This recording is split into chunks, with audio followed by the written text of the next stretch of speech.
Left myself with a couple of visual options today. Now, this is option number one. This is me. I don't like how the light is reflecting my glasses. That stinks. If I go under here, I don't know. Not that. It's too dark without the light. But I got to wear the glasses today because I'm going to give my eyes a break. As I've outlined many times, I sleep in my contacts like you're not supposed to. And then I let it go for a while until I feel some discomfort. And usually that discomfort comes around bedtime. And I just take them out. I don't even put them in a case. I just throw them out. Like, all right, you guys are tired. We'll move on. I've got boxes and boxes of them. I subscribe to a contact lens service that is excessive, very excessive in its delivery of contact lenses. So I have way too many, and I can use them, especially because I do it as slowly as I do. They're supposed to be daily wear, but they tend to be a couple weekly wear, whatever you would call that. But then I like to give my eyes a rest for a day.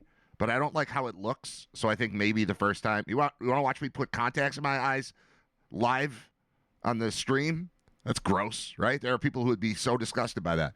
I was just listening to something. They were talking about contacts and how there was... I was listening to Bill Simmons last night as I was going to sleep. And he was talking about how he's had contacts since 1983 or something, and he had to get hypnotized to learn how to stick his fingers in his eyes. I could do that, but then he also said I could do it now as a plane is landing without a mirror or nothing. Just do it, and that's how I am because I've been wearing them for since like 1990. So I could just do that right in front of you. I could just put my fingers in my eyes in front of you. I'm not threatening you. I'm just saying that's an option because I don't like the way the light. There's this little ring light right here that provides just enough, and also when I wear a hat, that takes away from it. So like. If I take off my glasses, watch this. This is cool. Watch this. Look, the light's fine. I don't have a hat on. I don't have glasses on. You don't see a reflection. It's lit perfectly. But I'm only guessing that it's lit perfectly because I can't see because I don't have my glasses on. So I got to put those on. And maybe that's the answer. Maybe this. Now, see, I still see a ring in my eye. I don't want to see a ring in my eye. We go that dark? We could. We could hang this light somewhere else. I don't know. A lot of options. I want to wear the hat. Hold on. Maybe you just get dark face Brad today. Maybe that's the deal. There's still reflections. You can see there's little green lights here. Can you see the green lights in my glasses now? Oh, the glasses are a massive problem for this. I can change the colors. What that? Does that help? No. Go like yellow. I think that's kind of where we were.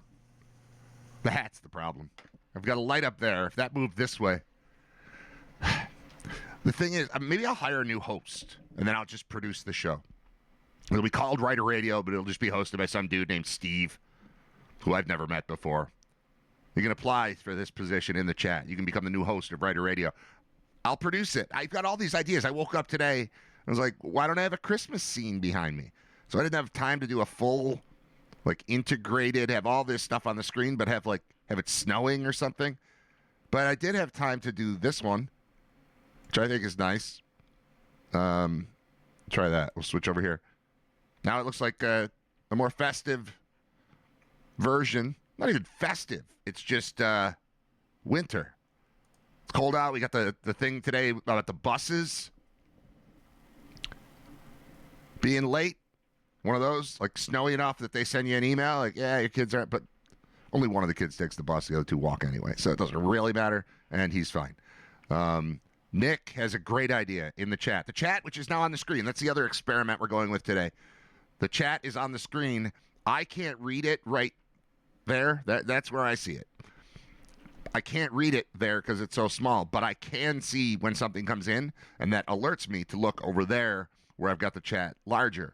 Nick comes in immediately with a great idea. You're hired, Nick. He said if you spray paint the lenses black, it will stop the reflection. That's an excellent point. That's what I like about you guys. Super smart, always contributing, always helping. Contributing to today's show will be our good friend and semi-regular guest. I mean, he's been on 2 or 3 times. Mike O'Brien is our senior Boston correspondent, and there's a big game this weekend. And he's a Patriots fan, and he talks a lot of trash, and he's a stand-up comic. so he's funny. But he strongly believes in Drake May and the Patriots. He strongly believed in Tom Brady and the Patriots for like the 20 years that I've known him. And he was right the whole time. He always used to call the Bills cute. I now call the Patriots cute. We'll see.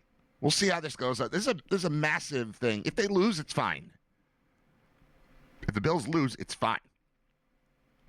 But if they win, it's really going to throw a monkey wrench in the way that people have been thinking about that team and the way that division's been locked up for a month. It hasn't been close to locked up. I'm not going to give the whole explanation every single day about why that's not the case, but you'll see. I was listening to Bill Simmons, who is a Patriots fan and is in love with Drake May and is in love with this team this year and Vrabel as a coach and sort of the hard-nosed approach. And I'll be honest, if they're not in the Bills division, I'm into the Patriots. I like their vibe this year. I kind of like Vrabel. I definitely like Drake May. I don't want competition in the division, but, that makes it more fun, too. Just running away with it year after year is, I don't know, it gets old, I would think. I'll ask Mike. If it got old, if it ever got old. He's going to say no. You want to win every year, but having big games is a part of this. For a season that we entered in the first or second week of September saying, can we fast forward to January now, please? Part of that is the assumption that nobody in the division was going to be a challenge. And now the Bills remain in second place in the division with a chance to pull to within a game on Sunday, and then you just need to win one more than the Pats over the course of the rest of it. Even listening to Bill Simmons yesterday, who I think has been pretty dismissive of the Bills many times in the past several years, and is biased in favor of the Patriots, but he's realistic. When he was talking about the playoffs, he very casually mentioned, so it's going to be, if the Patriots win, I think the Bills will be the 5 seed, and the Pats will be either 1 or 2. And if the Bills win on Sunday, the Patriots will probably wind up in the 5 seed if the Bills overtake them over the. So, he very, excuse me, very much conceded. It's just a guy, I know, just a guy talking. But even from a Patriots fan perspective, this is a big game. You can put the Bills away, or you can let them hang around and try to be as good as them over the last 3 weeks. Because that's all it'll take. If the Bills can win all their games, there's one more Patriots loss. Because they're all conference games, and 2 of them are division games. So that's where you're going to wind up. If the Bills win this week, both teams have 2 division losses. Assuming the Bills don't take another loss. And again, that's just an assumption, but I'm trying to tell you how close they are to controlling their own destiny. They will need to win their games and have the Patriots lose once to the because it's going to kick the conference record. If the Bills beat the Patriots, they'll both have 2 losses in the division. So now the next thing you're worried about is conference record. If the Bills win, they don't add a loss. If the Patriots lose a division game, Bills beat them there. If the Patriots lose to the Ravens, but beat both the Dolphins and the Jets, they each have 2 losses in the division. It kicks over to conference. Bills win that too. So win your games, especially this one. You'll hear a lot going into this about how the Pats can clinch this weekend. But I think it's important to note, and this is kind of a note for the casual fan. This one goes out to, my dad. My dad is like, explain it to me. Tell me what's going on. He doesn't follow everything. He gets his sports stuff through me, so I feel like I have to inform him. But it's a good gauge. He wants the Bills to win. He cares. But he doesn't follow all the, nuances of it. So I'm here to explain it to him and to you. There will be a lot of talk about how the Patriots can clinch the division with a win. That will happen during the game that you're watching on Sunday. And that sort of makes it feel like they're on the verge of clinching it regardless. If it doesn't go their way this week, they'll just get it next week. And it's not that at all. The reason they can clinch this week is because it's like a double game. You can get a win and give the Bills a loss, and that's what allows you to clinch it. So it's 2. We used to call these 4-point games when hockey mattered back in the day. And I want to talk about hockey a little bit. Sabres won in overtime last night. I do want to talk about a little tiny bit of hockey, and it's very high level, a large view of it as opposed to getting into the nitty gritty of what's going on with Alex Tuck or whatever. It's not that. But this is essentially one of those 4-point games down the stretch in hockey. If you win against your rival that you're competing with, the Sabres are playing against Boston, and both of them are fighting for a playoff spot. I know this is all a fantasy, right? Remember the playoffs? Remember competing with teams? You get down the stretch, a win is 2 points for you, but it's also 2 points the other team doesn't get. And that's kind of the case here. So it's unnatural to think about the fact that, yeah, the Patriots clinch the division. Done. If they beat the Bills on Sunday. But if they don't, it's wide open. It's not just one game being played. It's 2. It's a Bills game and a Patriots game. They happen to be on the same day.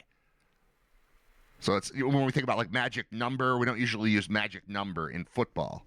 But if we were using it, that's the importance of this game for the Pats, because they win and give the Bills a third division loss.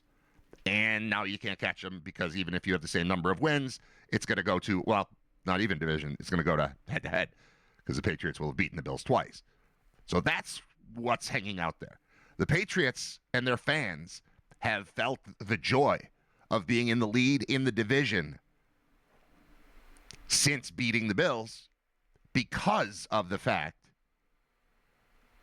that they won the head-to-head. But you didn't win the head-to-head. You won the first game of head-to-head. There are 2. So the Bills win. They cancel that out. That gets rid of that advantage for the Pats.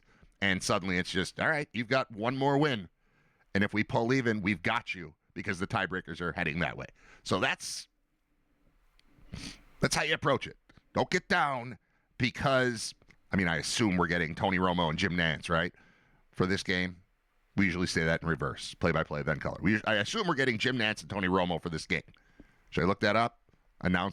Today's Wednesday. They probably have it by now, right? NFL announcers this week.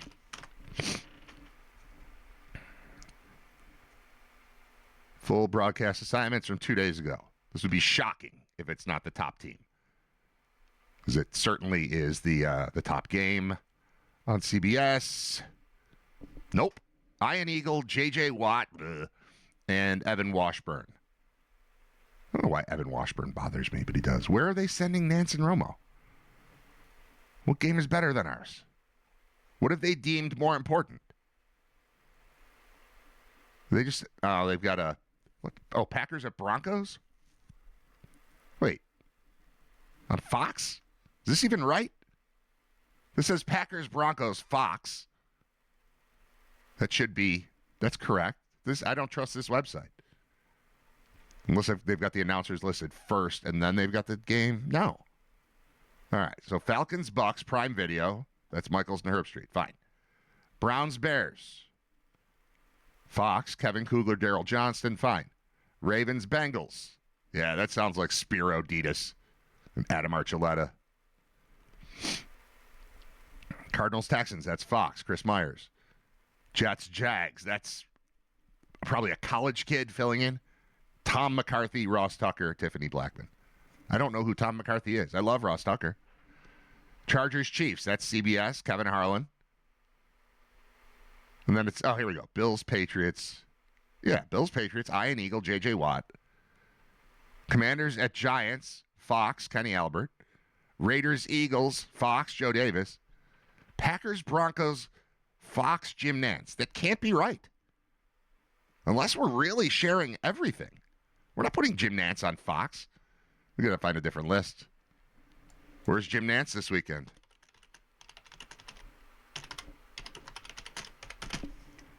Where is Jim Nantz this week? All right, we'll just try this different article. See if it works. That can't be right, can it? If it is, I want there to be an explanation.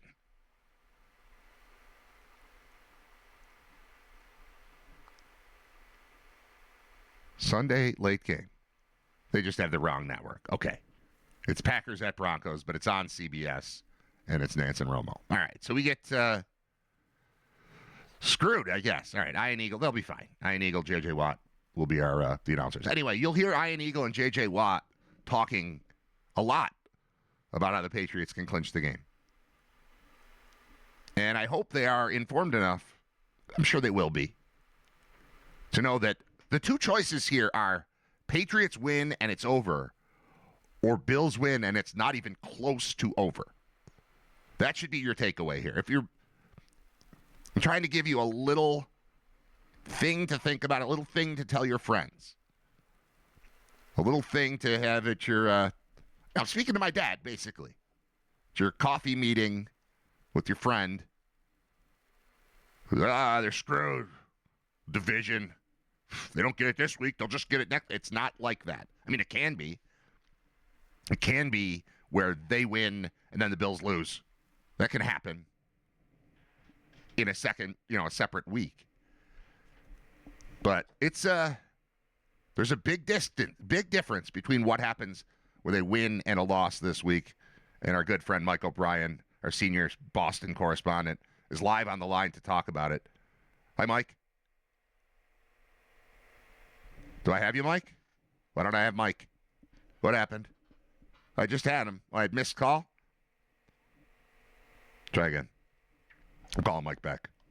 We should hear it ring. There we go.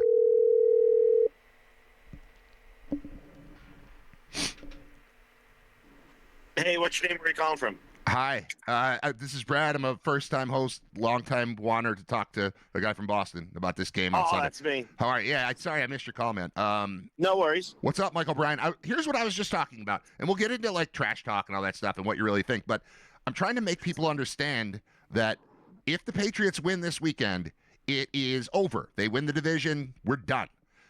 But if the Bills win this weekend, it is so not close to over. It feels like, oh, then it'll just happen next week. But it's the fact that it's this double game. I treat it like we call hockey a 4-point game late in the season, where it's you get to win and your opponent loses, so it's double. Like that's why the Pats can clinch this weekend with a win, is because it's like a double game. But if the Bills win it, then it's just, can the Bills be one game better than the Patriots over the last 3 weeks? So this might all wrap up by 4 o'clock on Sunday, and it might be going right down to the wire. Yeah, you know what's weird, and especially just the vibe, and I think it's just the history of the Patriots being good, even though they haven't been good for 5 years, that people don't really care about the AFC East. I don't really think people care. They do care about the home field advantage for the playoffs. Yeah. But the actual AFC East championship, like, if you go, first of all, Bills fans too, if you buy an AFC East championship t-shirt or hat, you're a loser, okay? You're a loser. Don't ever buy that shirt, ever, in a million years. You're a loser if you buy that shirt. But, yeah, I mean, I would say it's the game of the year, but right now I'm driving out to Western Mass for the game of the year, and that's the University of Massachusetts basketball team playing Boston College at the Springfield Civic Center tonight. So, yeah, the BC's refused to play UMass for years, and they're finally playing them in the most dangerous city in America, Springfield, Massachusetts, the same arena where Stone Cold beat up The Rock with a pickup truck. So it's a pretty big night. Tickets are going for the Patriots for this game, over $300 for this build, where they've been going for like $100 and less than that. I went to a Chargers game 2 years ago for $11. So we're feeling the Patriots again. And the Patriots Stadium is almost like Buffalo, where it's 40 minutes outside of the city and impossible to get to. But I still think Buffalo Stadium's easier to get to than the Patriots Stadium. But anyways, so no one really wants to go to games in the first place, but everyone wants to go to this game. I feel it's just going to be 65,000 blackout drunk people. I feel like we're going to take it back to the glory days of the old Foxborough Stadium, and it's going to be nuts. Even though it's rich people nuts, it's still it's gonna be a sight. I'm pretty excited for it. What is the view of the Bills? Like, I know how much it's not even that I hated the Patriots. It's just that it was so frustrating for like 20 years to know that no matter how well things were going and how excited we were, it was and how well the team played. It was going to come down to something. Either we're getting blown out. It's one of those, one out every 4 or 5 was just a massive blowout. But most of the time, the other games were tight. And then the Bills would lose in the last couple minutes. It'd be one final drive, or it would be, an inability to run out the clock. And Vinatieri kicking a field, like all of it. It was just very frustrating. You guys haven't been through the depths of it for the length of time that we were. So I can't imagine you guys harbor the hatred, or that, and I don't mean you specifically, but like the fan base harbors the hatred for, like, we got to take care of this. I'm sick of losing to Josh Allen. It's been going on for a little bit, but it's not quite the same as, I don't know. I don't want to put words in your mouth. What is the view of the Bills and Allen from your perspective as a Patriots fan? I love the Bills, and I love Josh Allen, and I just love everything about Buffalo. And it's weird because the Patriots were so good for so long, but when I was a kid, my hatred for the Dolphins I would watch Dan Marino burn in Boston Common if there was an option for it. Like, I still to this day hate the Dolphins, even though the Dolphins haven't been good in 30, 40 years. But it's the same thing with everyone in this division has sucked for a long period of time at one point, but the Patriots are good for 20 years. So, like, I don't hate the Jets. I don't hate the Bills. I like, if the Bills or the Jets won, I'd be like, good for you guys. You guys are so cute. I'm so proud of you. Like, that's what I feel, and a lot of us feel about the Bills. No one's like, F those Bills. They're like, oh, good for you guys. Like, you're walking now. Look at that. Do you see them? They're walking. That's how you guys have been for the past 5 years. Like, you put together your first complete sentence, and we're just all proud of you. Like, it's just no one, if the Bills win, no one's like, oh, like, we're not at that level with the Bills, because the Bills have never been that good. Right. Even when you were good, the Patriots were so bad, it didn't matter. Right. That's why it took me so long to care about the Patriots, because they were just a non-threat. I'm with you on the Dolphins. I always hated the Dolphins. When the Bills were at their best in the 90s, it was beating the Dolphins, squish the fish. Great when they missed the playoffs. Great when you beat them in the playoffs. They never got a chance. They never had a chance. Marino versus Kelly, he got annihilated. But Marino annihilated everybody else. So it had to be even worse for you. I just didn't like his hair and his gloves and his face. I just hated his face. Yeah. I hated his demeanor. I hated his... And then when he became an announcer and he just kept acting like he was God's gift to football and he never won anything. Yeah. It's weird. The AFC East is weird because most divisions will have years where, like, everyone is good. Like, the AFC East, it's only one team is good. Like, they might get a second playoff team, but that team is getting crushed in the first round, like, 9 times out of 10.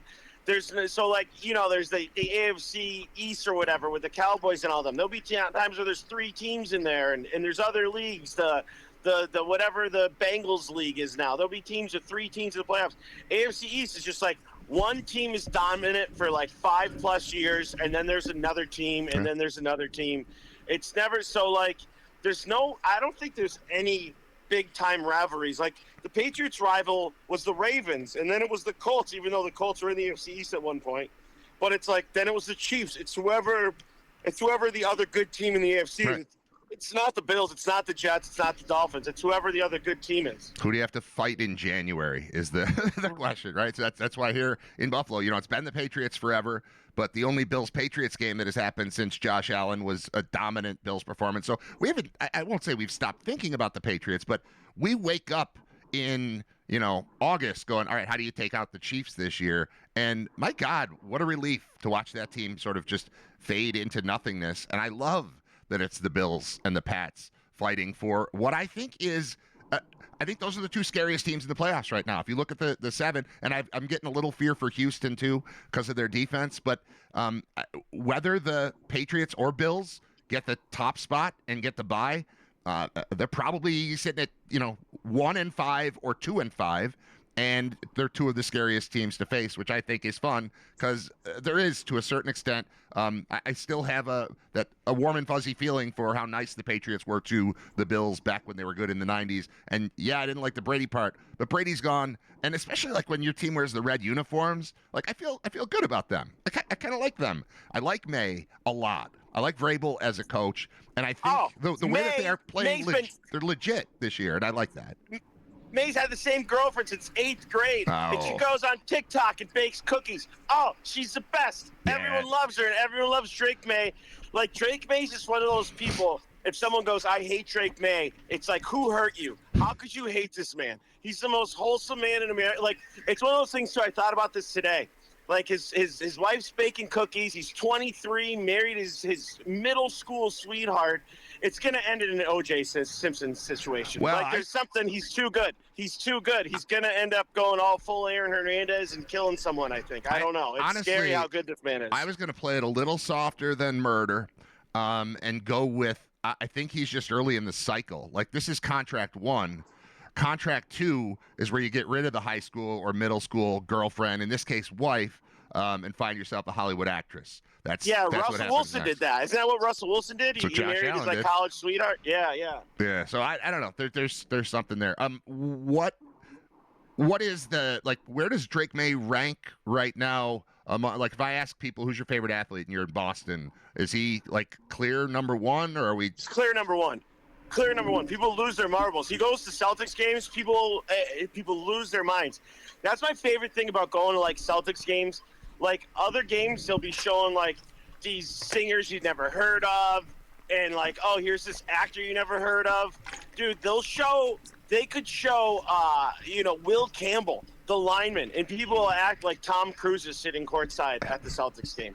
Like, people lose their minds. Like, I just think of like some random, the Red Sox made the playoffs this year. If they showed like Cutter Crawford outside, the pitcher who was on the DL the entire year, they'd lose their minds. Like, people don't care about like famous, unless it's Donnie Wahlberg. No one cares about famous people. It's the funniest thing about Boston. You guys it's like just the a bunch Wahlbergs? of you think you're better than me type stuff. Yeah, well, it's interesting to hear that, because we're a small town. You guys obviously much bigger, much larger on the map. I don't know how much bigger, boss. Boston as a city isn't that big. Yeah, but it's like 600, 7. I mean, I'm a duck boat guy. I should know this. I think it's about 700,000 people. Oh, that's about Buffalo too. But there's more to it. You've got all the sports, you've got all the colleges, you've got all the history, you've got all the just everything. We're little. We know that we're like, we're hoping to be a B plus. Like, we're shooting for a B plus at all times as our city, and we want people to like us. You've been here. I mean, you've lived here. There's like an inferiority complex that's here, as opposed to the superiority complex that is in Boston. That said, it's nice to hear that you guys react. I mean, everything you're describing about how people react to Drake May is exactly how people have been reacting to Josh Allen for 7 of the last 8 years. My God. I saw Willis McGahee twice in the same day in Buffalo, and once was at a Ray Morgan Flanagan. It was the greatest day of my life. It summed up Buffalo. And he came up to me, then we're at a bar, me and my buddy, and he came up to me and my buddy, and we're like, how was the couch you bought? And we're like, great, how was your lamp? And he said, amazing. Like, I mean, that just sums up Buffalo in a nutshell. It's amazing, Yeah. And even like and that's the same thing, the Patriots, they're out in Foxborough. They're not in Boston. So very rarely, like, Brady lived in Brookline where all the rich people live. Edelman lived kind of in Back Bay, but it's still like an hour drive every day. So most of them live out in the burbs, and they'll just be at Star Market, just, getting, like the same time I saw London Fletcher catching his paycheck at a Bank of America in Orchard Park. And I was like, I want to look at that check, like that was it's just like you just see Patriots players. I Bruins players live in the North End. I just get sandwiches with Pasternak all the time. Boston's like a small city, and it's like everyone kind of knows everyone. That's what I love about it. All right, so you guys are pro Wahlberg, 'cause I've always wondered, like an Affleck, like what about these guys that claim to speak for Boston in the public and are sort of accepted as voices of Boston? You said Donnie Wahlberg. You didn't mention Mark. You didn't mention Affleck. No, don't mention. But Mark left halftime of the Falcons game. He's gone. He's done. He's not one of us anymore. Okay. No, Donnie goes to the games. He mostly goes to Celtics games, but Donnie goes to the games. He literally moved his TV show to Boston, so he's out in Boston. Dude, Donnie Wahlberg was filming Boston Blood or whatever it's called now, the new cop show, which is take off of his old cop show, whatever. Yeah. It's on CBS. Right. Everyone should watch it. I'm sure it's amazing. And but he would just go around and taking selfies with everybody. He was grabbing people's phones. People were like, who is this guy? 20-year-olds have no idea who he is. And then he's just like taking selfies with them, and everyone's just like, "All right, sure." It was amazing. Wow. It was awesome. Nobody's he was mad just at going him? around Boston. You see, for like a month, you just saw Donnie Wahlberg everywhere. It was fantastic. And nobody's mad at him, because I'm still mad at him for shooting Bruce Willis at the beginning of The Sixth Sense. But Hey, spoiler alert! at the beginning, it's the very beginning. It happens very early in the movie. It has no impact on the rest of the film if you haven't seen it. What else is going on with you? What happened? You drive duck boats, or you give tours on duck boats, but there's no duck boating going on this time of year. No, so what do I you do nothing. I'm unemployed. Oh, that's I'm a reverse teacher. I get the winters off, so I go down to Florida. I'm a good son. I'll see my mom. Like I said, going to UMass to yell at a bunch of kids that got rejected from Notre Dame and just tell everyone what their dad does for a living. And those BC students, they're garbage. Wait, speaking of garbage, you were at that UMass Buffalo game. Did we talk about that? I don't think so. Football game? I don't think I've had you on since then. No. That was the worst. That was horrible. And the worst is I saw it coming. What's happening to UMass football and UMass athletics is a travesty. And they should be killing everyone in the MAC, and they're not. They're never going to, because UMass doesn't care about sports. It's almost as bad as George Bush not caring about black people. UMass doesn't care about their sports. It's horrible. It's like what happened to their football team is a travesty. In that game against Buffalo, you saw it coming from a mile away. They started acting like they won the Super Bowl. There's 3 minutes left, and they have 3 timeouts. What are you talking about? Like, it was just so dumb. Oh. When UMass came into the MAC, there was a lot of talk about all the money that was being thrown into it, and my thought wasn't, here they come right now, but it seemed like a couple years down the road, they'd be a team to worry about. They just got back. Obviously, they struggled this year, but there is like a financial commitment that has happened there that maybe will turn things around. We'll get to that in a second. I want to read my texts from you from during that game. I will read as written. I want them to lose. Brad. This was after the interception. Yep. I want them to lose. Brad. I'm done with UMass. I'm never going to a football game ever in my life. I said, who can blame you? You said those people get unsportsmanlike when Buffalo has 3 timeouts. I'm a Harvard guy. I wish I went to this game. I would have shot somebody. There are tickets for the last game of the year. Okay, that's it. Yeah. I was hammered. I went to the Harvard game that day. They're giving out free jerseys at the Harvard game. Yeah. Okay. Yeah. So you don't have super high hopes for UMass football, but basketball, how are we feeling? I don't know.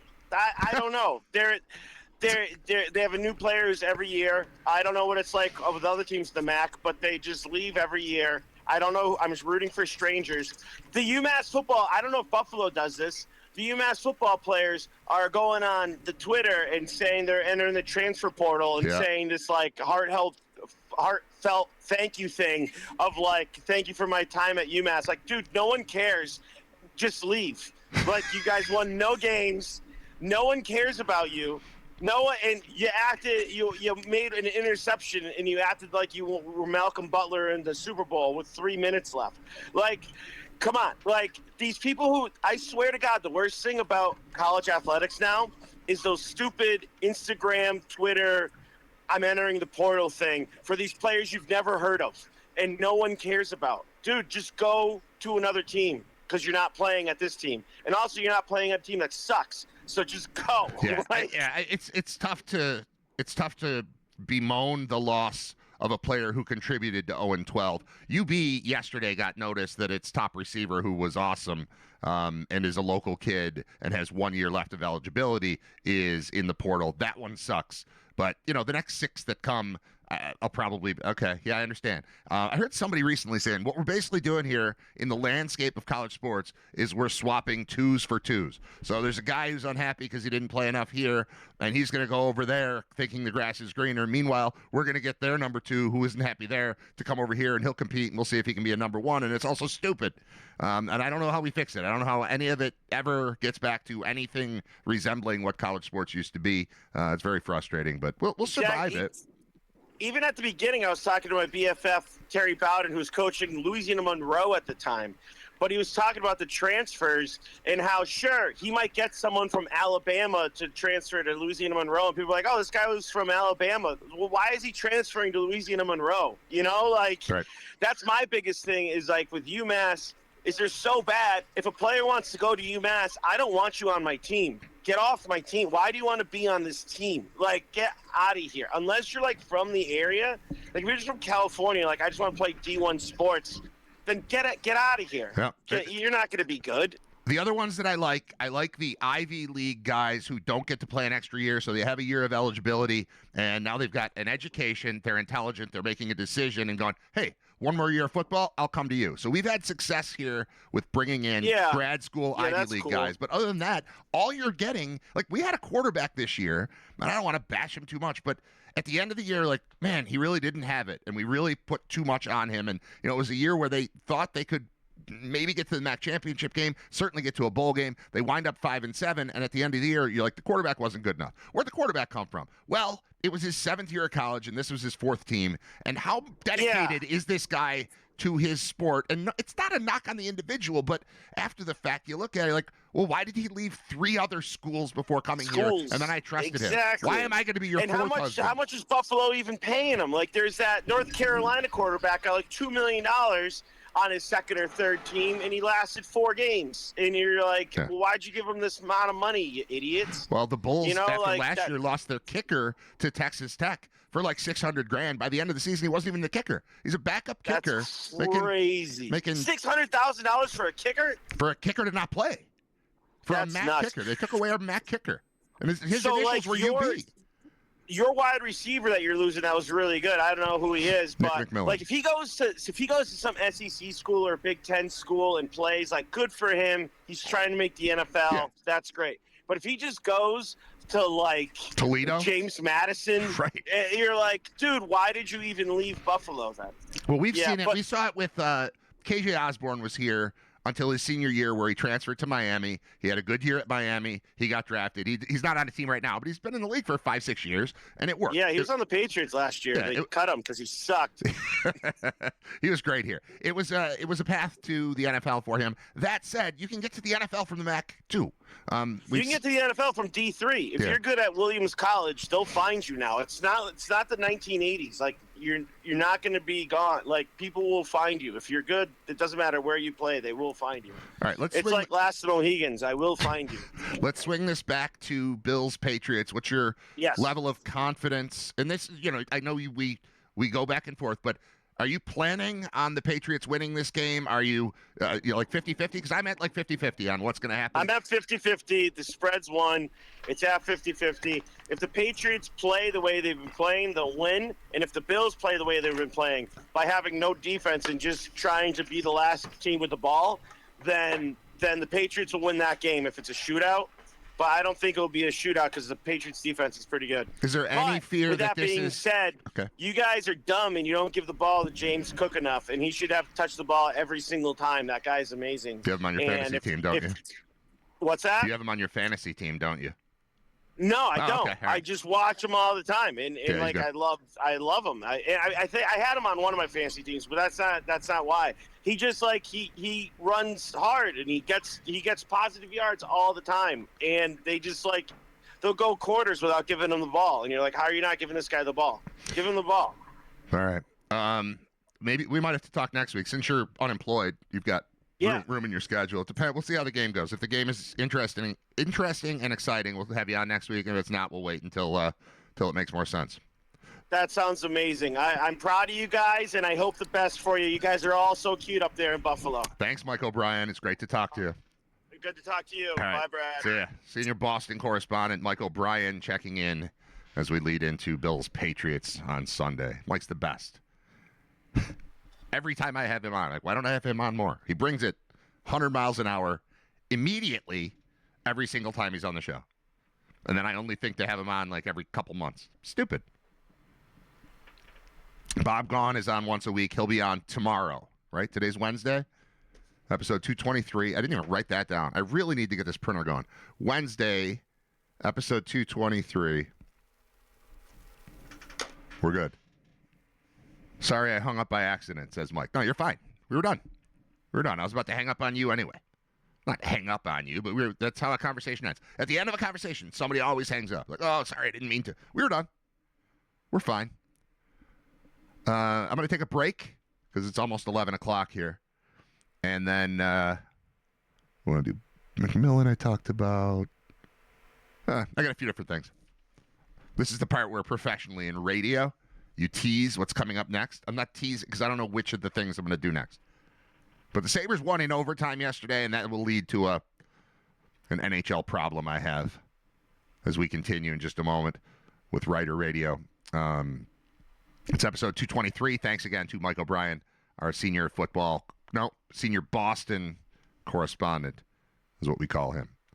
All right, back to the music that is controlled not by me, but by Spotify.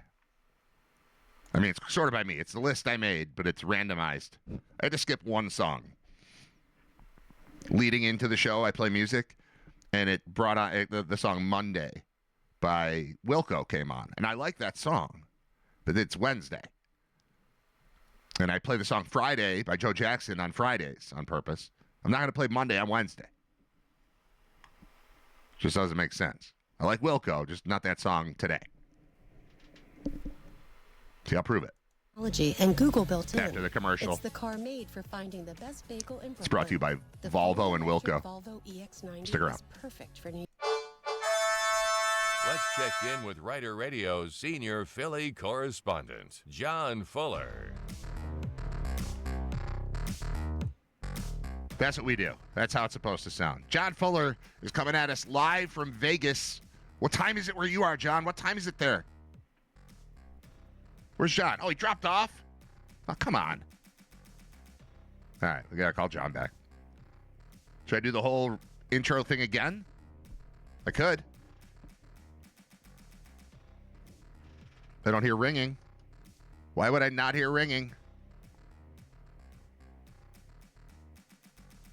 Oh, he's calling me. That's why I don't hear ringing.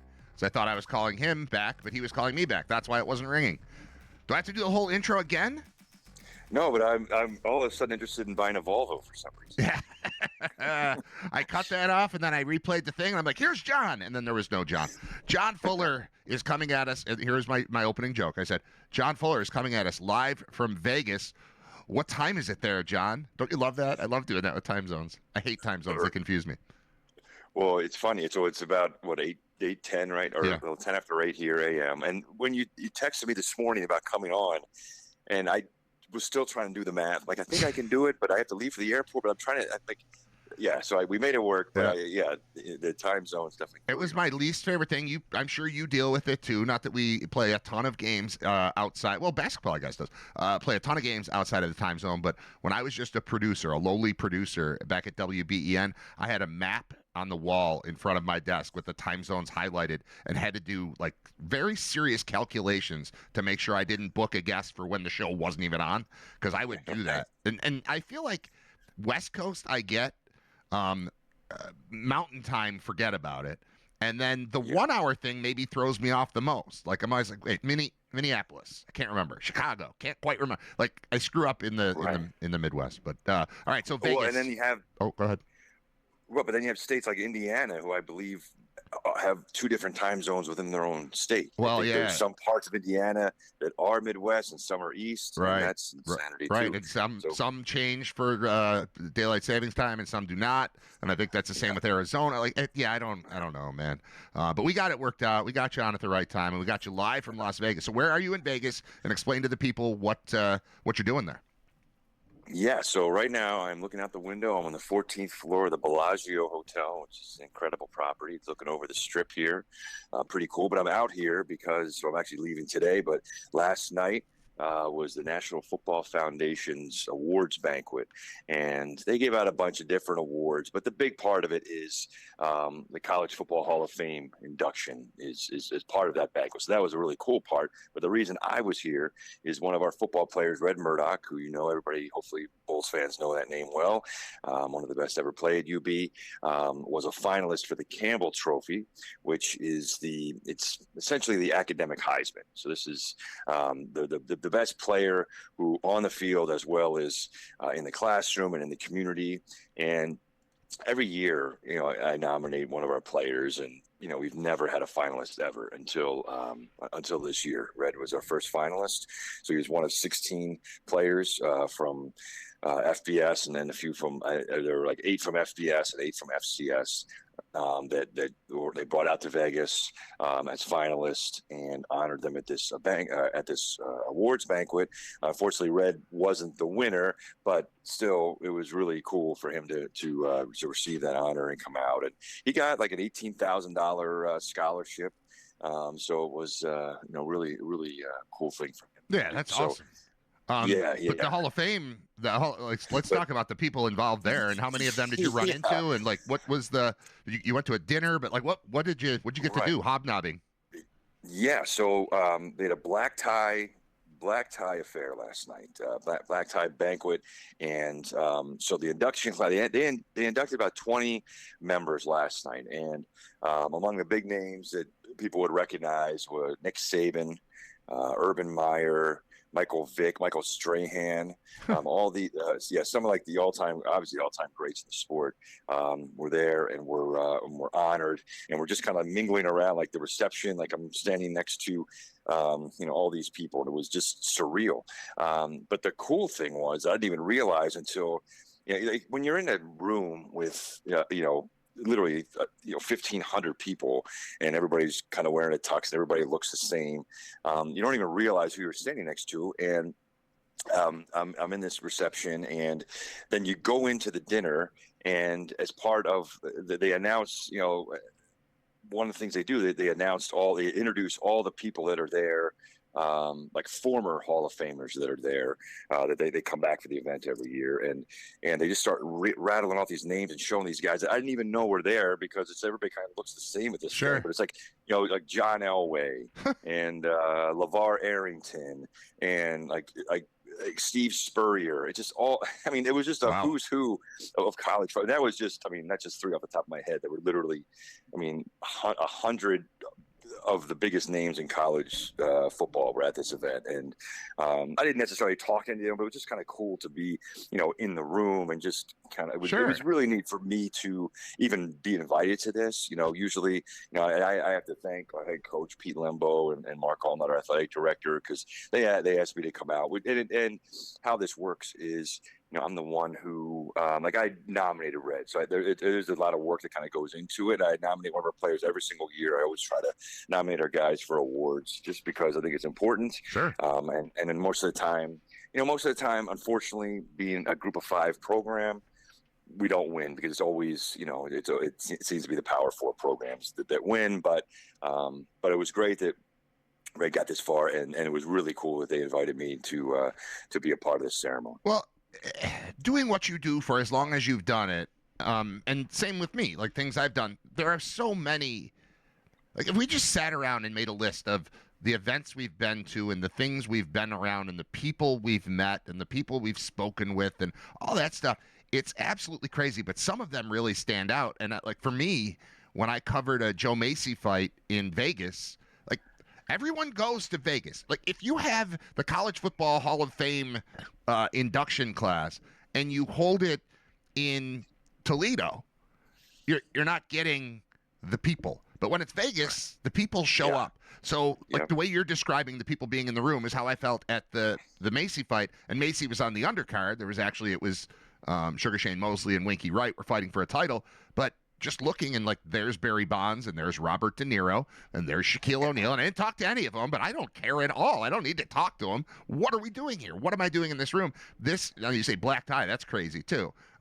Did you own a tux, or did you rent one? What did you do? I do not. I rented one. I haven't had to rent a tux since my prom. Even when I when I got married, I just bought like a black suit, and wore that. So it's like I had to go and rent a tux, and it was pretty neat. That's okay. And did Red have to rent a tux? What was the deal there? Oh yeah. You had to wear So he rented a tux. He had it. Everybody there. You had to have a tux to get into this thing. So what is the most mind-blowing name? You didn't have to talk to him or necessarily even shake a hand, but like, who blew your mind? I can't believe I was standing this close to this guy at this time. And then also the follow-up to that, how does this compare to your experience when you went with Khalil Mack to get drafted fifth overall at Radio City Music Hall, which is where I assume it was? Yeah, so the Khalil thing, I'll get back to that. But the interesting thing, there were so many that I don't know if my mind was necessarily blown, but it was just people all over. Like, you had your players, but then with Urban Meyer going in and Nick Saban going in, you had all the ESPN personalities, which don't really blow my mind because I meet a lot of these guys. Sure. But like I walked in next to Gus Johnson. Who, I don't know. I think Gus Johnson's kind of cool. I mean, I know he probably is like a buffoon, but I love Gus Johnson calling games. I love him being over the top like that. I'm walking in next to him, all the whole Fox crew was there. Obviously with Strahan going in as well, but and Urban Meyer, but like Brady Quinn is there, and then you got the ESPN crew, Reese Davis, and all those guys were there. So that was cool. I'm trying to think of I mean, honestly, there were so many that there were a few that I was just, when they introduced them, I was like, oh, wow, that was I honestly, can't think off the top of my head. That's all right. Because there were so many. But getting to the Khalil thing, and I've been at UB for 24 years, and still the Khalil getting drafted is the coolest event I've ever been to. I mean, that was being able to go to Radio City Music Hall, hearing a UB player's name announced as the 5th overall pick, which had never happened, obviously, before then, and likely will never happen after now. We just kind of the landscape of college football. It was the neatest thing. And I'll never forget that day because he gets drafted, and then the way it works is a player gets drafted, and then you kind of walk down the Radio City Music Hall is an old theater, so you kind of have to either walk through kind of the bowels of the building to get to where the interviews are, the media area where they get interviewed immediately after being drafted. And I remember walking with him after he gets drafted. We kind of walk down, and we're walking down this back hallway, and this door opens, and out of the blue, it's Drake. Like, Drake just pops out of it was I don't even know what it was, like a kitchen, a closet. I have no idea where this guy came from. And he gives Khalil this big hug. And I'm like, what is going on right now? It was the most bizarre thing I'd ever seen.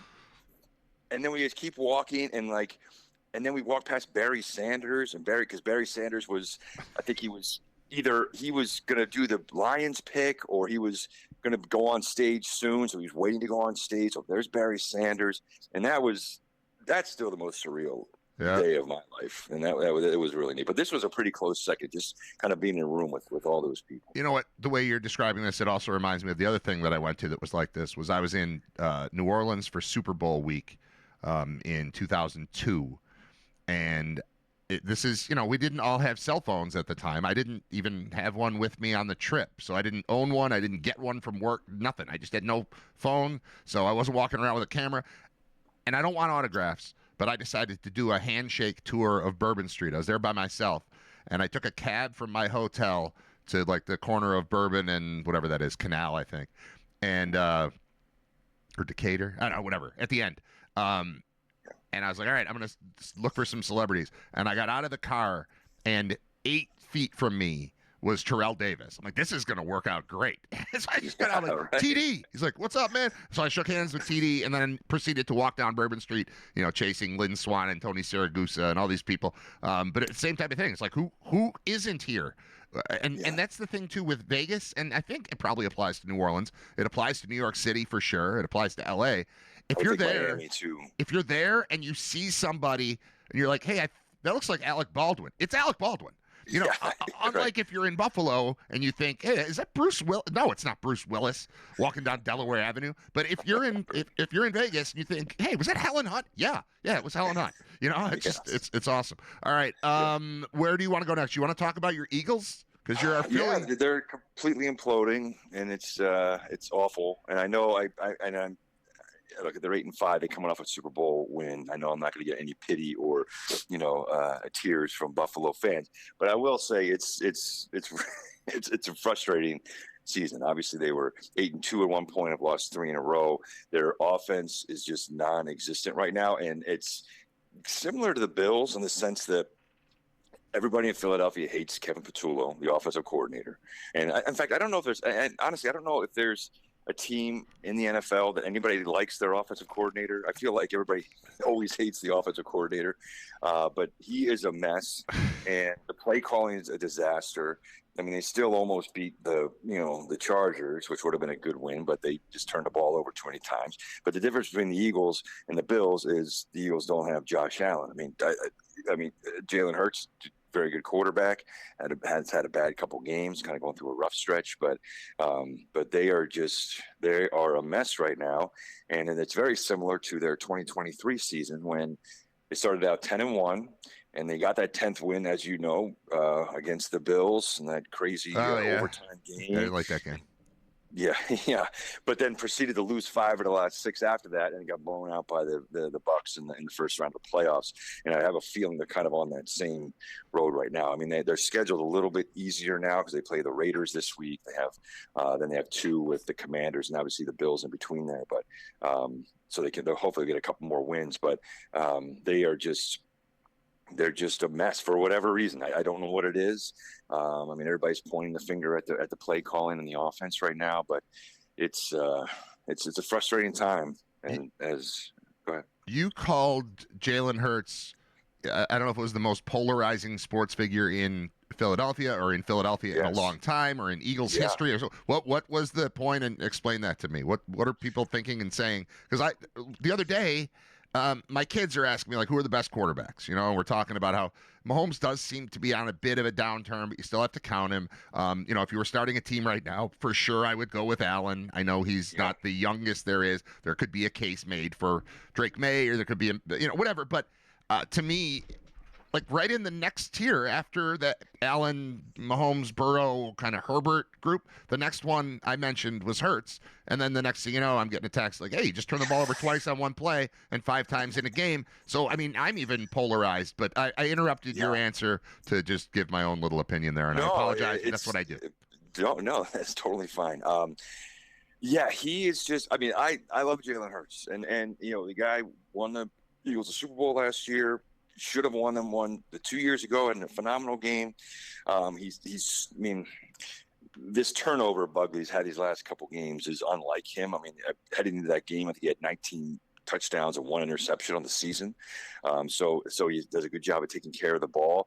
I think the issue with him is, unlike Allen, like he just doesn't. There's no flash in his game, and there's no. Like you're never going to see him like ripping his helmet off and screaming and getting the crowd going, kind of like Josh Allen does. He's just very he just keeps his head down and goes about his business, which is fine when you're winning. But when you're losing, I think that's what kind of pisses people off, because it's just like, come on, man, where's the emotion in this guy? So I think it's whenever he has a bad game. I mean, there are people that. I mean, I don't even know if you know. Only Eagles fans know who the Eagles' backup quarterback is, but his name is Tanner McKee, and he's one of these. He's like he played a couple of games last year for when Hurts was injured, and he's like during the preseason, he's like one of those preseason heroes. You know, where he always has these great games, and everybody loves their backup quarterback. And there are people that are like, they gotta bench Hurts and go with Tanner McKee, and I'm like, come on. I mean, I like. I mean, Tanner McKee could be a good quarterback, but I mean, I don't know. He is one of the most polarizing figures, because it's the second he has a bad game, everybody wants him out of here. Nobody can stand him. But I think it's really more because of his personality, and he just sits. I mean, I'm sure you've watched games. You'll see it when the Bills play the Eagles in a couple of weeks, but like he just sits on the bench. There's never emotion. He doesn't really he sits by himself, never talks to anybody, and I think that just bothers people when they're losing and when he's not necessarily playing.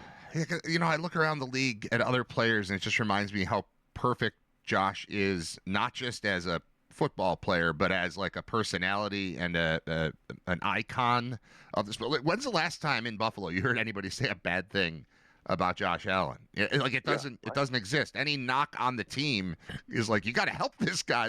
It's never like, it will get there eventually. The world will get sick of him at some point.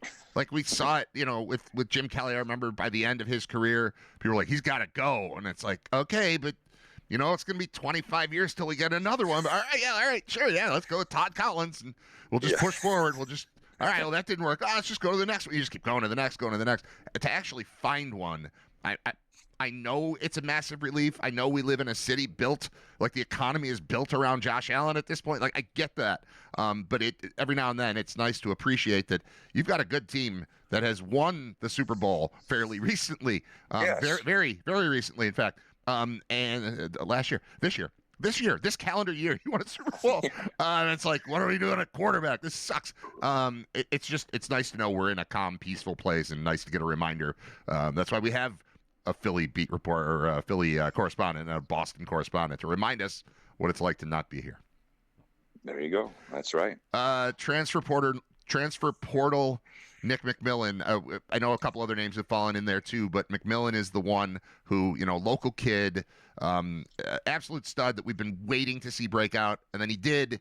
And you can't fault him because there is obviously a tremendous opportunity out there to go somewhere bigger and more powerful that pays you more money. Just going in the portal doesn't mean you leave. But I guess sad about it, but not surprised about it to see McMillan added to that list yesterday.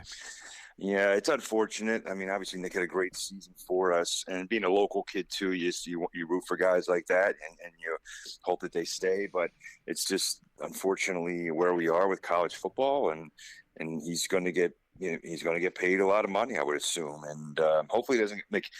I'm hoping he doesn't get paid too much money, because then other guys are going to see that and think they can get money, and also they're going to go in. And I don't think it's the sad part is I think he likes UB. Like, all our guys that are here like playing at UB, and they've had a good experience, and they want to be here. But when they see all these people making all this money, I mean, it's hard to say whether they're going to do that or not. It's hard. It's hard for them. It's hard to excuse them for doing that. And I mean, if I was 20 years old and somebody said, "Yeah, you want to get paid $500,000 to come play football for me?" I'd be like, probably. What if you were in your early 50s and somebody wanted to do that? I would say probably right now. I would. Right. I would. Yeah, I'll go. All right, I'll go to Memphis. I don't care. I'll go wherever. It doesn't matter. Probably wouldn't be Memphis, but you know what I'm saying.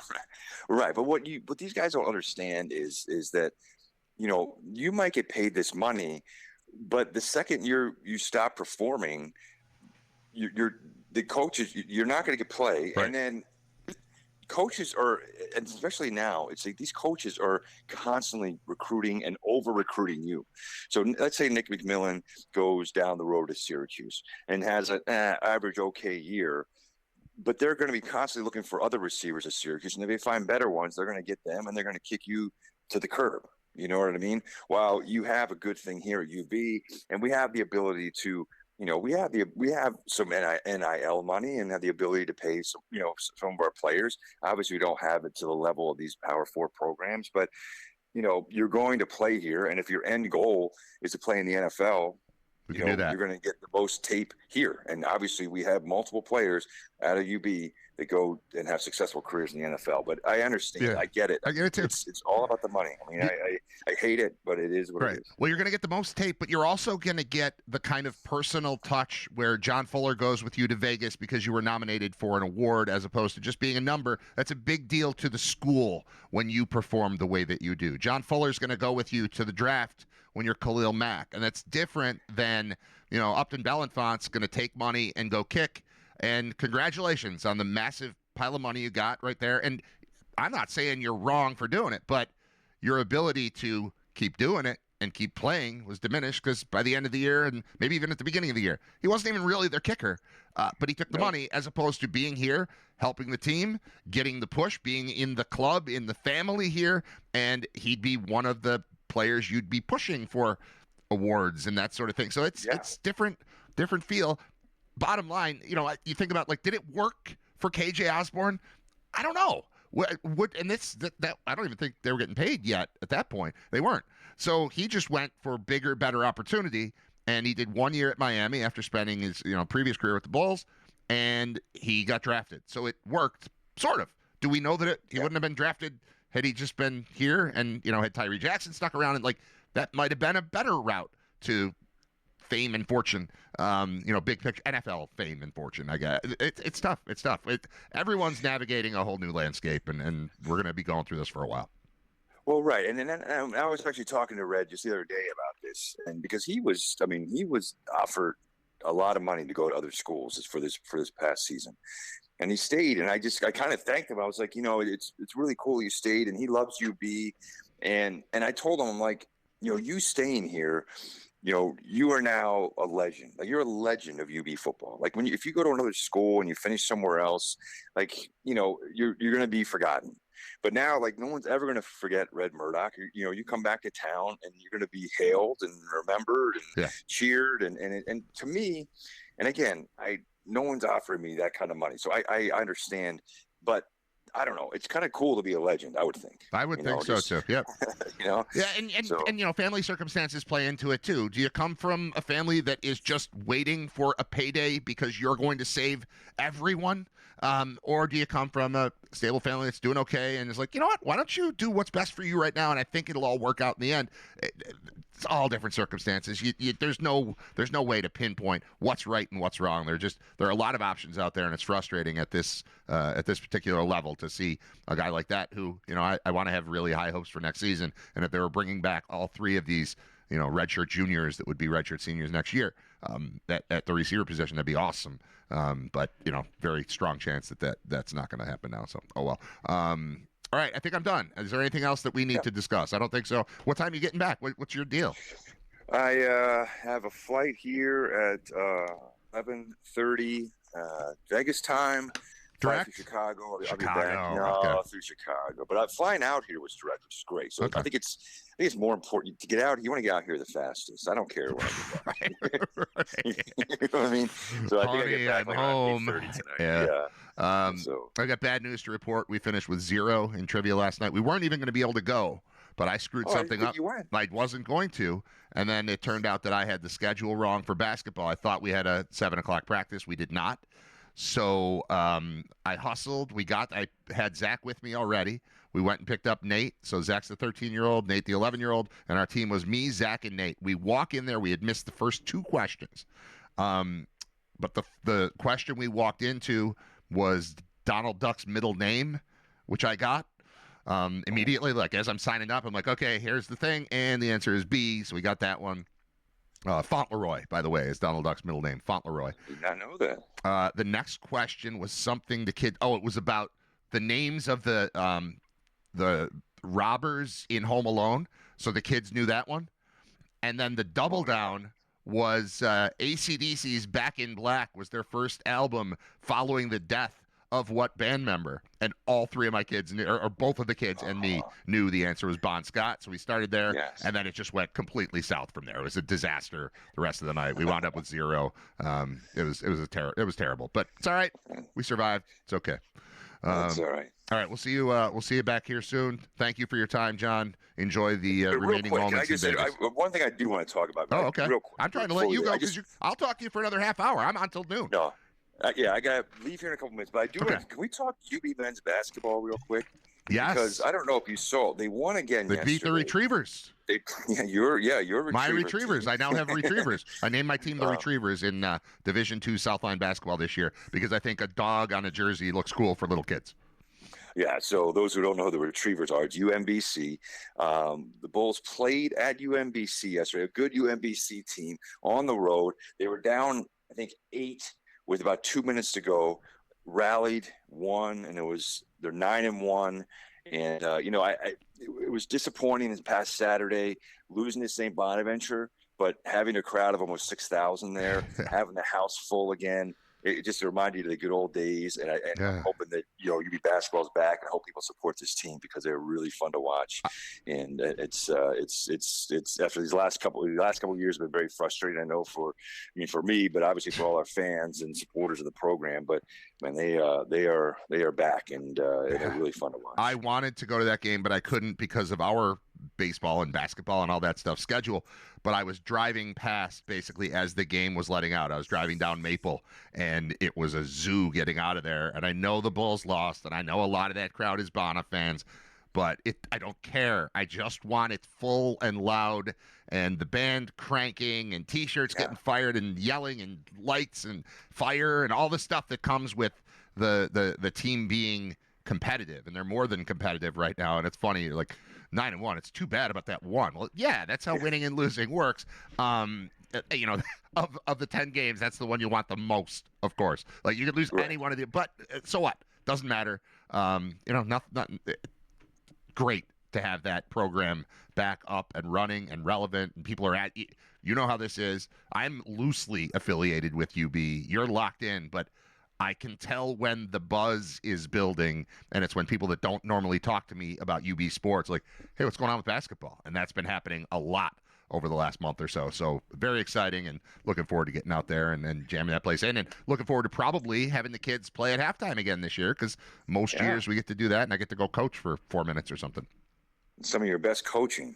It's pretty good. It's pretty good. And I always wind up on TV because it's our buddies doing it. And then I get to make videos and send them to the kids. So, yeah, very excited about the whole thing, despite them beating the UMBC Retrievers, or I believe it's pronounced UMBC. Nice. All right. Goodbye, John. All right, that's it. Thank you, that's it. All right, we'll shut it down. Thank you. There's John Fuller. He's our senior Philly correspondent, but today he's our senior Vegas correspondent. I really feel like I know a lot of people. I feel like whenever someone's in Vegas, we should check in with them. You're like, what's going on in Vegas? Right? Who'd you run into? I've never been to Vegas without running into someone, or certainly having some kind of a story. And this is a good one, as John was out there for the NFF Awards thing, which is also the College Football Hall of Fame induction, which also meant all the other College Football Hall of Famers are there. So John was hobnobbing at a black tie event at the Bellagio last night. Now, I will say, he's got the room overlooking the Strip, which for most hotels, that's the good room. But there are a lot of bigger names in town for this college football event than John Fuller. We love John. John's our favorite. But, you know, Barry Sanders gets to look out the back at the water, the fountain. The water show at the Bellagio. You get what I'm saying? Anywhere else, if you've got the room overlooking the Strip, you nailed it.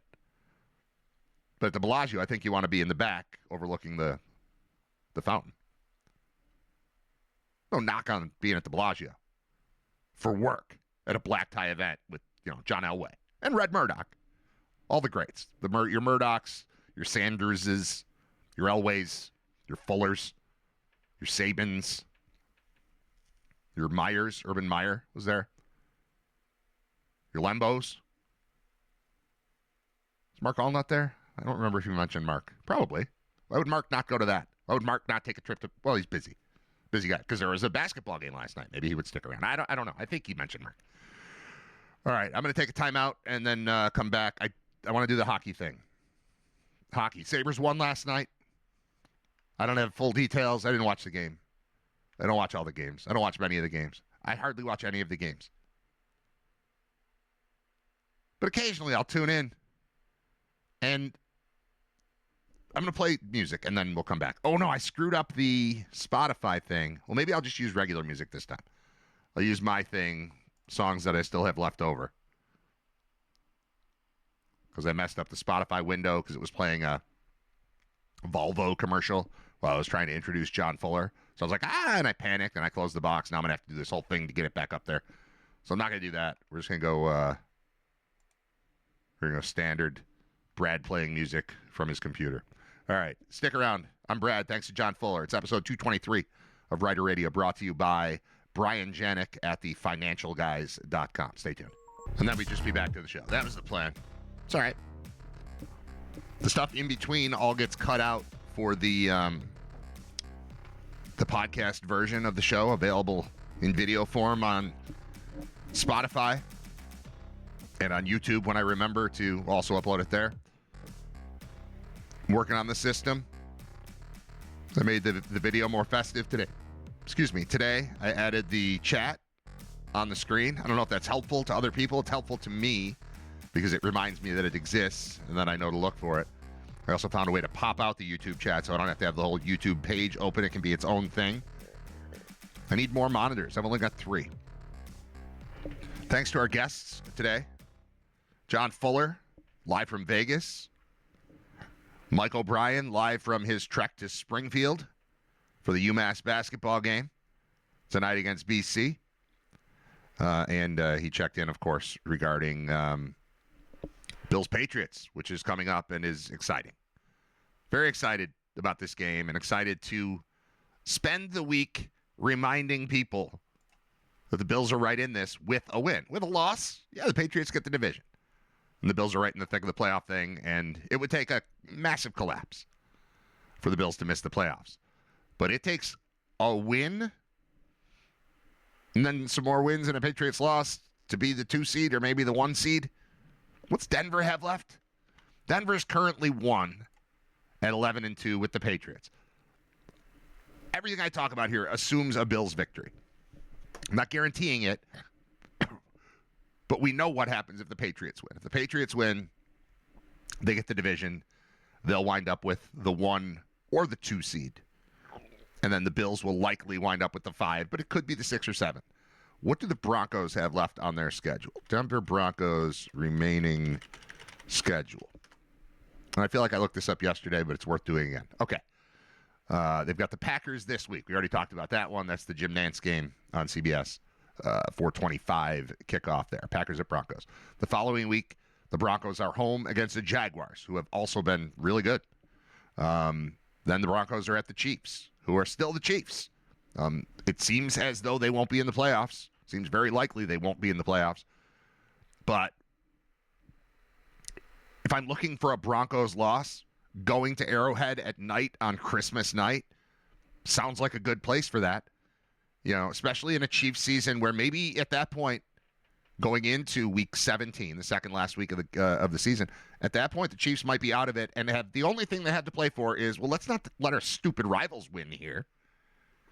And, you know, I would trust them to get the job done for me. You want a spoiler? How about a Chiefs team that's missing the playoffs for the first time in an eternity, going against a division rival on Christmas night at Arrowhead? Like my chances there. And then the Chargers are at the Broncos to close things up January 4th. You're going to need 2 losses in there to keep the 1 seed in play. The 1 seed is in play for the Bills.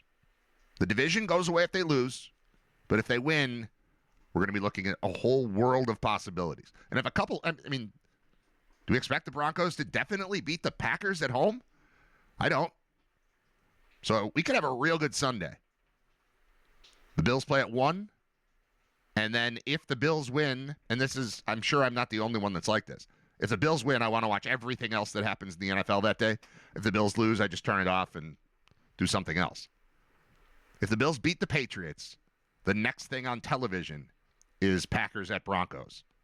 And suddenly you're thinking about that because you're thinking about, hey, if I can overtake New England, I can overtake Denver too. And Denver, I don't think, is as good a team as New England. The pass rush is interesting, but that's not a scary team in the playoffs at all. And it's not super frightening over the course of the rest of December and early January either. So might they drop? Might they go 2-2? I mean, is that a 14-win or 15-win Broncos team that we're seeing? I don't think it is. So Packers, Jaguars, Chiefs, Chargers is a legit 4 games where I could easily see that team losing a couple times. Now, the Packers one is an NFC game, so that might not help, or that won't help with any sort of conference tiebreaker. So you might need to see Denver lose 3 out of 4, which I don't think is crazy, looking at that schedule and looking at that team. 1 seed is probably not going to the Bills. Obviously, the Patriots have a better chance at it than Buffalo. But in our world, the Bills beat the Patriots, then they don't have that chance at it. So it's 2 separate things. Beat the Patriots to put yourself in reach, very easy reach of the AFC East, and then kind of just root against the Broncos. So that's what we're doing now. We're rooting for the Bills. We're rooting against the Patriots, rooting against the Broncos. I don't care about what's going on below the Bills in the standings until further notice. If the Pats win this weekend, well, then we'll shift our focus. But right now, it feels to me like the Bills are in the playoffs. Barring disaster, the Bills are in the playoffs. And it doesn't take that much for them to get in the conversation for the East. And if you're in the conversation for the East, you're in the conversation for the 1 seed.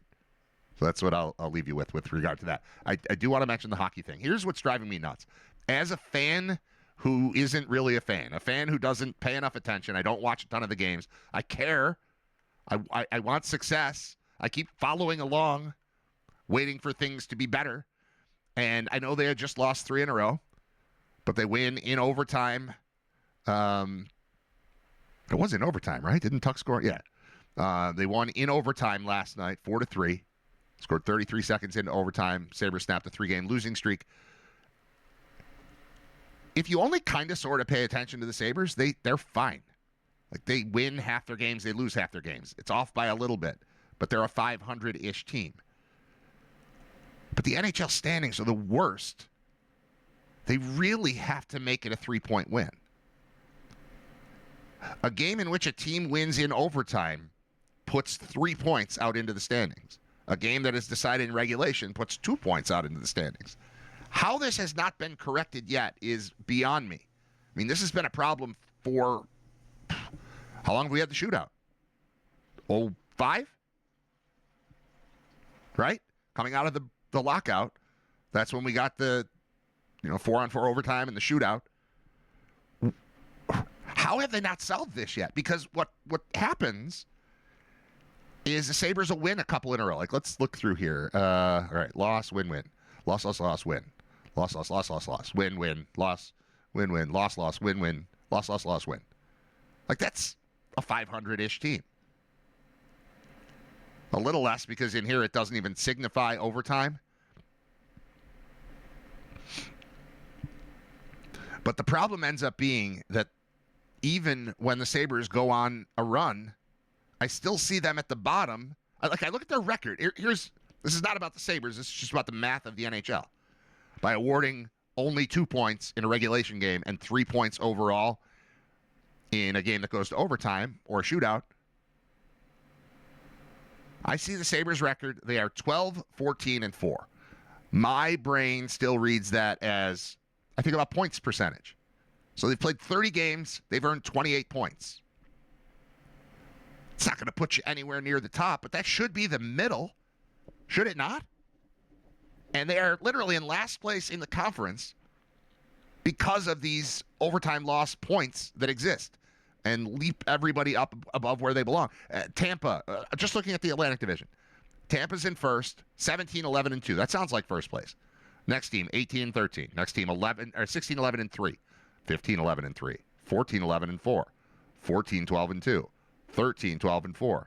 12-14-4. I think that I probably just did myself a disservice by reading all of those because you just heard it go down, down, down. But 12-14-4 is roughly a 500 record. But 500 is not a thing in the NHL because some games are worth 3 and some games are worth 2. So even if you win a couple of games, you're still, okay, so let's say the Sabres are 14-14-4. That would mean they've earned exactly 1 point per game. Well, 1 point per game isn't half anymore if a bunch of the games count for 3. And it's really messing with things. Because sitting at a roughly 500 number, maybe just don't award anything for overtime. 3-point win is the simplest solution to all of this. But the standings are a mess because 12-14-4 is about 500, and that shouldn't be last place. There should be teams that are winning 70% of their games and teams that are winning 30% of their games, and then the middle. And 12-14-4 is winning 50-ish% of your games. Now, I know it's not because those losses, they're 12-18. That sounds way worse. But you're earning a point anyway. I don't know. It just needs to be a 3-point win. I don't know if I'm explaining it properly. I haven't thought about it in a while. But it's frustrating as a person who, hey, the Sabres seem like they're doing okay. And then I check in on the standings. Like, they're in last. They're in last place in the whole conference. How many teams in the league have fewer points than them? 2? 2. The Canucks have 25 points. The worst team in the league right now has earned 25 points in 30 games. That's not worse than the league bad. And this is all because of the 3-point thing.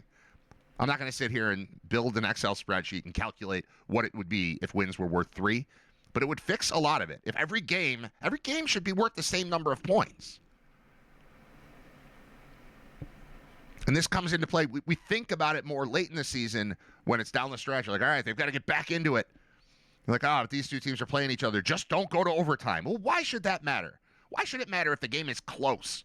Why should that screw the Sabres? You win your game, and you earn 2 points, but then the two teams ahead of you, one wins in overtime, one loses, one gets 2 points, one gets 1 point. Well, why was that game worth 3 when mine was worth 2? And it's screwing it all up. So I don't have a better solution than making wins worth 3, but this is a conversation that's been had since 2005. It's been 20 years. And the league hasn't gotten around to fixing that and straightening it out? That's crazy to me. I know I'm just dropping in on hockey to complain, but make it make sense. Because that doesn't make sense. All right, it's after 12. It's 12:06.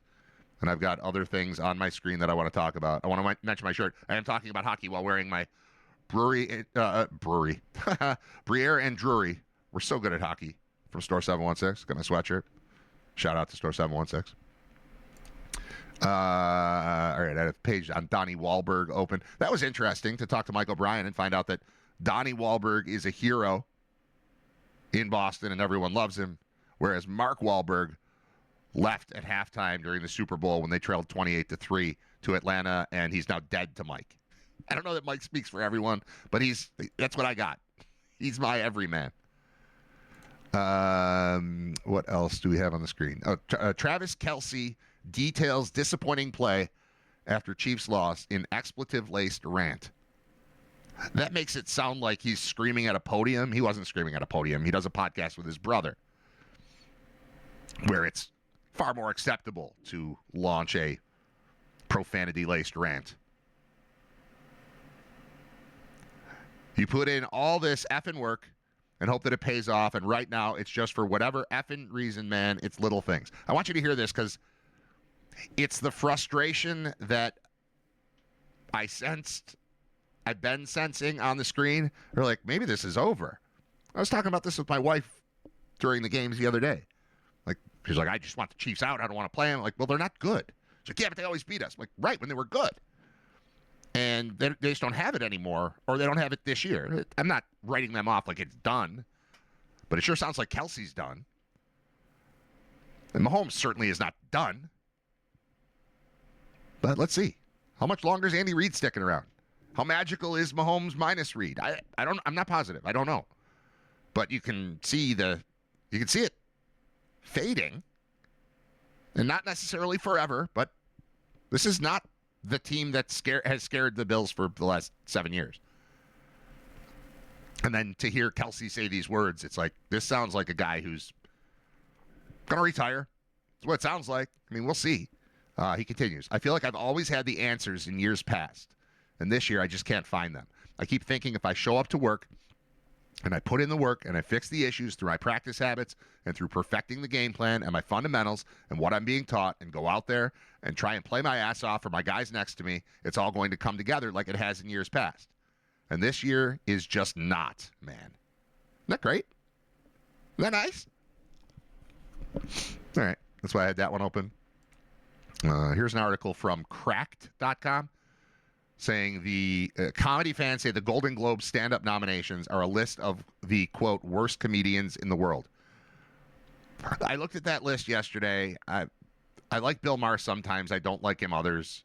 He's annoying. He's smarmy. I don't think I'd ever want to hang out with him. But he's pretty good. I wouldn't put him on the worst comedians in the world list.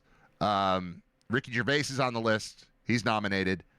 I'm good with that one, even though I don't remember if I saw that special. Every time I watch him, he ends up being really good. Kevin Hart being in there is crazy to me. It's like, can you imagine looking at the world of comedy and saying the funniest hour is whatever Kevin Hart did? It's just not reading the landscape of the whole thing. All right. Variety lists. All right. Bill Maher, Brett Goldstein. Don't know who that is. Kevin Hart, Kumail Nanjiani, Ricky Gervais. And then it said Sarah, which I'm going to assume is Sarah Silverman. No. I think it was a different Sarah that I don't know. It got cut off, and I had to open up the whole thing. Yeah, it is. Yeah, Sarah Silverman, postmortem. She's funny every time I see her, too. I don't seek her out, but she's good. But they're calling it the worst. What happened? Where'd my article go? Where's my article at? There it is. Ricky Gervais, Bill Maher. Is this a joke? That's not a joke. Those are the two I would say wouldn't be a joke. Is this satire or is this real? Is anyone else seeing this? Yeah, whatever. I don't need to read that. People are critical of the nominations. I did some of that yesterday. I had to click on this one.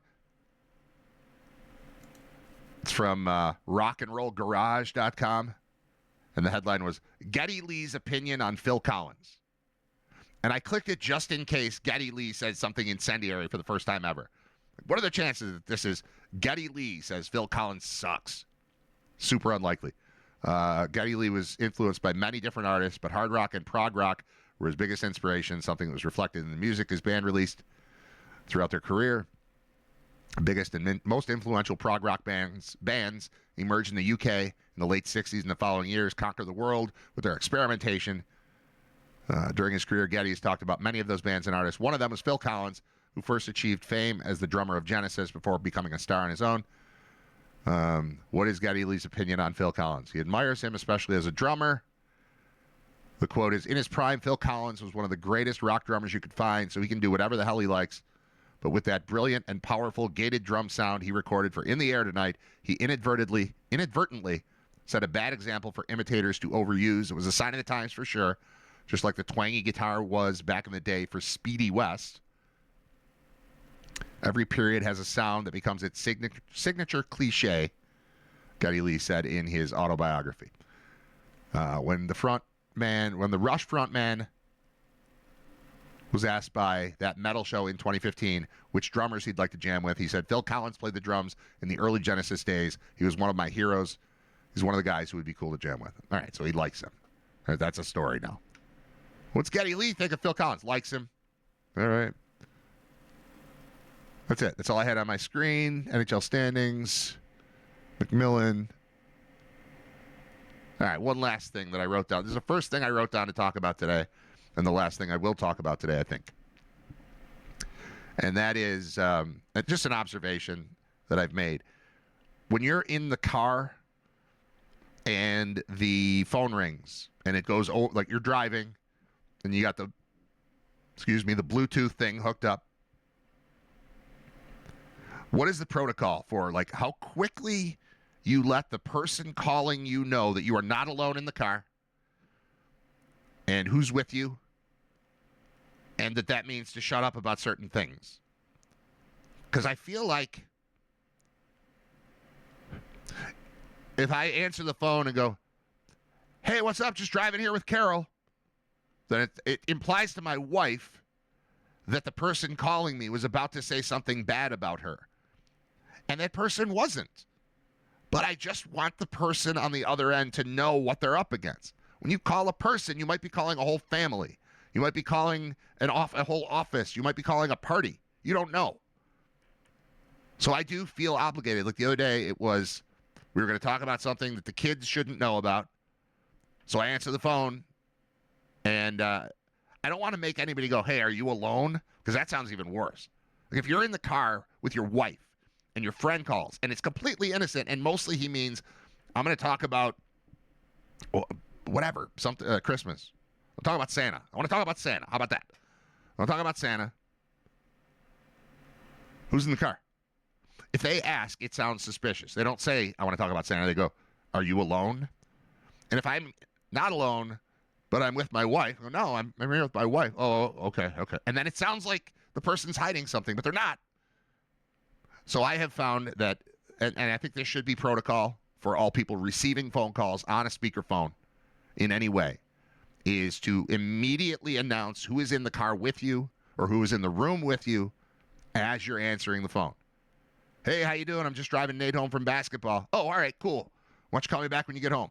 And it's all implied. It's like, yeah, we're going to talk about a thing that he shouldn't hear.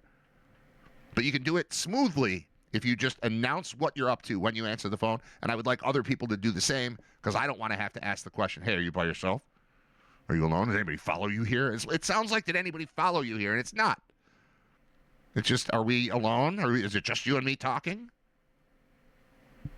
Or do I need to be super careful?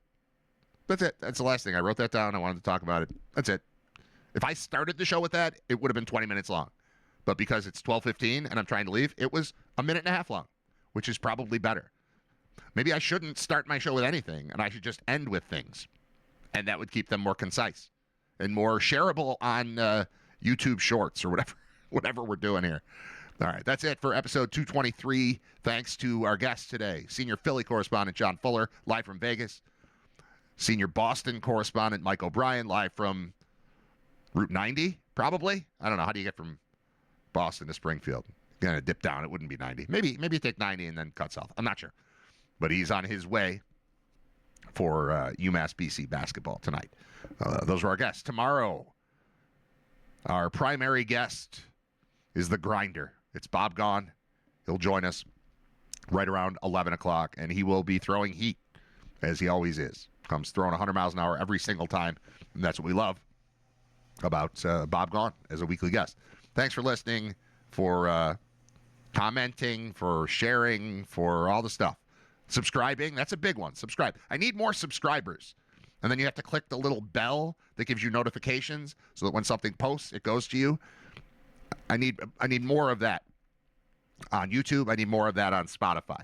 That's what we're looking to do, is grow the subscriber base as you're listening and sharing and liking and doing all the stuff. But subscribing is big. So let's do that. Let's add to those numbers and keep it rolling. Be back with you tomorrow for episode 224 of Riter Radio. Thanks for listening. Bye.